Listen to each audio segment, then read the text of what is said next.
Okay, really quick, my health stuff that I have going on that impacted how I wound up losing weight.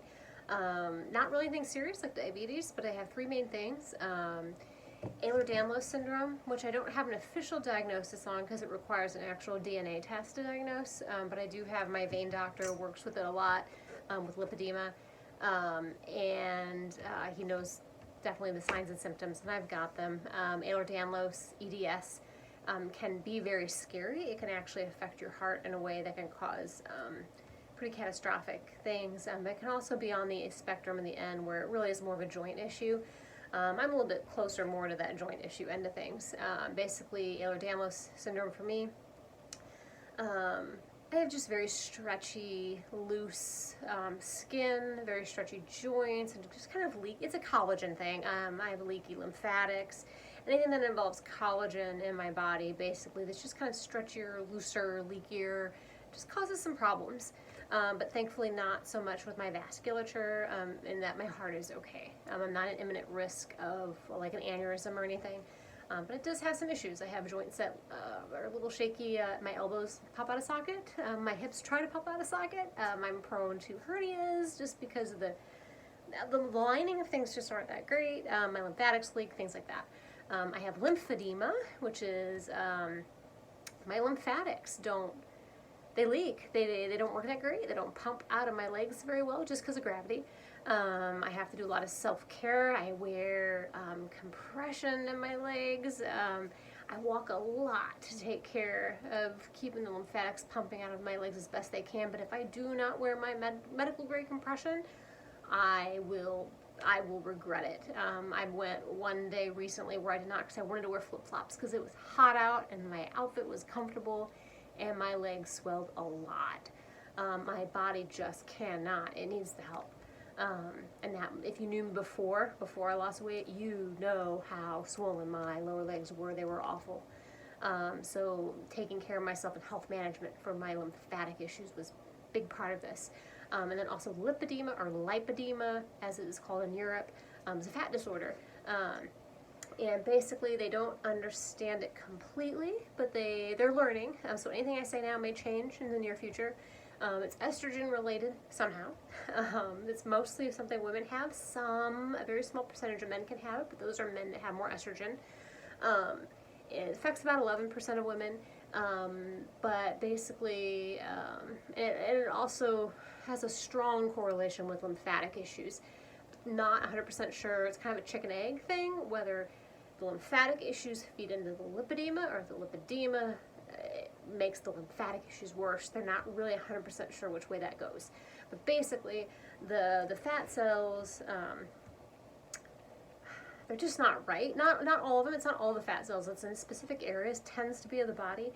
That's part of the reason why it's estrogen related, because of kind of where they're at. But also they tend to also soak up that leaking lymphatic fluid, and the fat cells swell and they become inflamed, and they're inflamed for a really long time, and over time when they get inflamed for a long time, then they become fibrotic, and once they turn fibrotic and have that fibrosis in them, then the body no longer recognizes them as a fat cell, and so the body will no longer burn them. So they're not burnable. You cannot lose them with diet and exercise because the body doesn't even know what it is anymore. You can look up lipedema nodules if you're interested, and you can actually find videos and you'll see what they look like. They look like hard little nodules that look kind of like little tumors. They're not tumors, but if you're interested, you can see how they look different than normal fat cells. They're literally changed in the body. So, I mean, that's something that I fight too. There are some places in my body where it doesn't matter what I do. I can literally starve myself. There is medical pictures of women with diagnosed anorexia where on their top half they are actual little bones. You can see their ribs. And on their bottom half they've been diagnosed with lipedema, and you can see the lipedema on they have the heavier legs, and you can see those cells literally through their skin because they are lumps. You can see them because they're not burnt. They're just not burnable. So those are my main things, but like I said, if you knew me before, you knew how awful my lower legs looked, and I was miserable. I was absolutely miserable. The thing that really triggered me was I was starting to get cellulitis repeatedly in my lower legs, not from abrasions, but it was from subcutaneous, the lymphatic fluid just caught in my lower legs, and it was basically staph infections that I was getting beneath my skin repeatedly, from lymphatic flow not flowing and just getting stagnant and stale in my legs. And this was happening over and over again. And I mean, obviously, if you know anything about staph, that's dangerous, and that was potentially going to kill me at some point if I just absolutely let it go and could not manage it. And I was in my 30s, and that was not acceptable.